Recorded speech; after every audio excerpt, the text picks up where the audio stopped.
Hello, and welcome back to my channel. Today I'm going to talk about some of my 5-star predictions. So I absolutely love watching other people's 5-star prediction videos, so I am so excited to do my second ever. I feel like I know my taste pretty well, and I always find it interesting to see if books that I'm really excited about and think I will love, I actually will love. So let's get started. The first book that I think will be a 5-star read is The House of Eve by Sadeka Johnson. This is the author of Yellow Wife, which was one of my favorite books of 2022, so I really think this is going to be a winner. It was also a Reese's Book Club pick for February, and I usually like Reese's picks for the most part. There's some that I didn't, but like generally if she picks it, I'm like, okay, at least interested. And because this author wrote Yellow Wife, I'm just pretty sure that I'm going to love it. This is about a young woman living in Philadelphia in the 50s, and she's like on track to be the first in her family to go to college, and you know, she's kind of neglected at home. There's also a woman who is moving to Washington DC for college, and she falls in love with like an extremely like rich, prominent man, and their relationship is like not well received by the like elite of Washington DC, and how their stories end up intertwining, I guess. I mean, honestly, like I said, I basically could think that this book sounds awful and I would probably still read it because of how much I love her writing and how much I loved her last book. So this is going to be 5 stars. I feel it. I feel it in my bones. This is also the book that my book club picked for the month of March. So I hope we all like it. We all loved Yellow Wife, so hopefully this one is also a winner. The next book that I think will be 5 stars is Nothing to See Here by Kevin Wilson. So this one is by the author that wrote Now Is Not the Time to Panic, which was a book that I absolutely loved at the end of last year.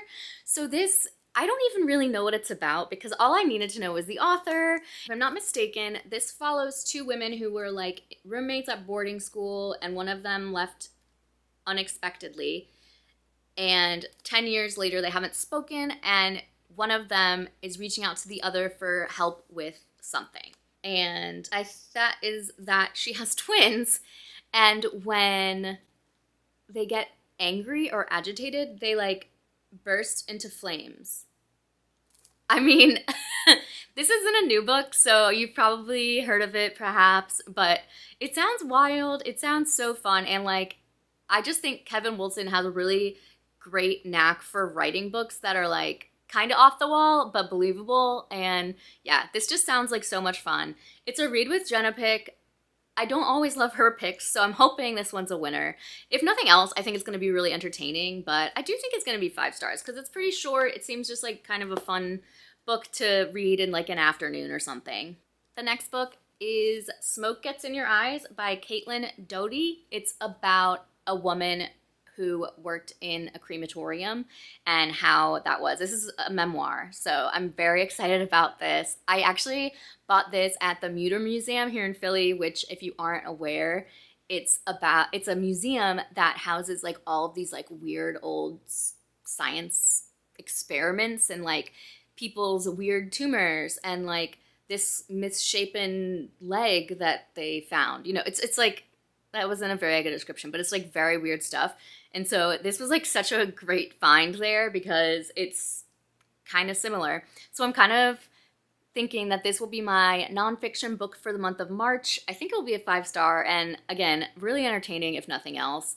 I don't know anything about how working in a crematorium works, and I'm sure that there's parts, you know, dealing with surviving families and whatnot. So I'm excited. This seems really cool. All right, this next one, it's kind of crazy because I really don't know anything that it's about. Again, going off of an author that I love, and that is I Will Find You by Harlan Coben.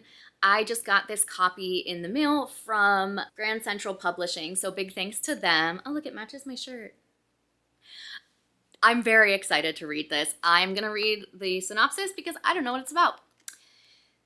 David Burrows was once a devoted father to his 3-year-old son Matthew, living a dream life just a short drive away from the working-class suburb where he and his wife Cheryl first fell in love, until one fateful night when David woke suddenly to discover Matthew had been murdered while David was asleep just down the hall. Half a decade later, David's been wrongly accused and convicted of the murder, left to serve out his time in a maximum security prison, a fate that, grieving and racked with guilt, David didn't have the will to fight. The world has moved on without him. Then Cheryl's younger sister, Rachel, makes a surprise visit during visiting hours, bearing a strange photograph. It's a vacation shot a friend shared with her of a bustling amusement park, and in the background, just barely in the frame, is a boy bearing an eerie resemblance to David's son. Even though it can't be, David just knows Matthew is still alive. David plans a harrowing escape, determined to achieve the impossible, save his son, clear his own name, and discover the real story of what happened. But with his life on the line and the FBI following his every move, can David evade capture long enough to reveal the shocking truth? Okay, now I'm really interested for more than just the author. This sounds so cool. I love books where you like think someone's dead and then they're not. So maybe that's a really weird, like, specific thing that I like in books, but I think this sounds really good. I'm excited. I love Harlan Coben's writing. He really just, like, can grab me. And yeah, I'm very excited about this.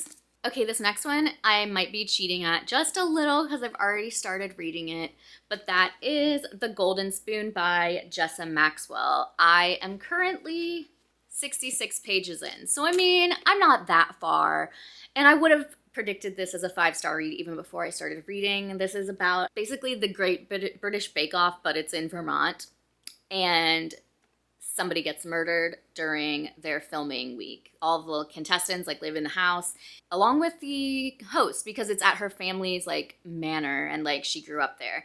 So they've like recently brought in someone to co-host with her and she's really unhappy about that. And so even though it's 66 pages in, we're really still just getting to know the characters. They're on their first bake.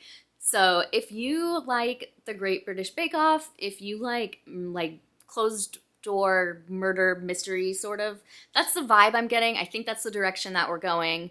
And like, it wasn't a spoiler that someone gets murdered because it's literally on the synopsis, but I think this is going to be really good. I'm having a really good time reading it. It reads really quick, and I think this is just going to be one that's so much fun that it's going to be a 5-star. And my last 5-star prediction for this video is also maybe kind of cheating a little bit, and that is Looking for Jane by Heather Marshall. If you watched my recent Try a Chapter video, I did read a chapter of this and loved it. I was so engaged. So I really think that as long as the rest of the book does the same thing, this is going to be a 5-star for me. If you didn't watch that video, you should. But I will tell you what this is about anyways. This is about a woman named Angela who works at an antique store, and she finds this letter in an old drawer on like a chest that's there that basically explains to someone that they were adopted. So that's kind of crazy. In 1971, this woman named Evelyn, who was sent to a home for unwed mothers and forced to give their babies up when she was a teenager, she is now a doctor, and she is part of the Jane Network, which is an abortion provider underground sort of thing, because it was illegal. And then in 1980, we get another timeline, which is the woman the letter was written to. So I guess somehow all of these women are going to intersect, but I think this is a really interesting story. I don't know if it's like based on a real story. I'm not sure. It just seems really good. I liked the writing a lot, and I mean, this premise sounds incredible. I do like historical fiction, but I definitely find myself liking it more when there's like a dual timeline, so there's also like someone in the present. I don't know why. I guess I just enjoy contemporary fiction a lot more, so having that little bit is pretty fun and definitely makes me enjoy a book more. But that is also a 5-star prediction. So those are my 5-star predictions for the month of March. I am planning to get to all of these this month. I know I always regret saying that because I never do, but we'll see. We'll see. These all seem really good, and I'm actually really excited to read them all, so hopefully that will help me get to them a little sooner.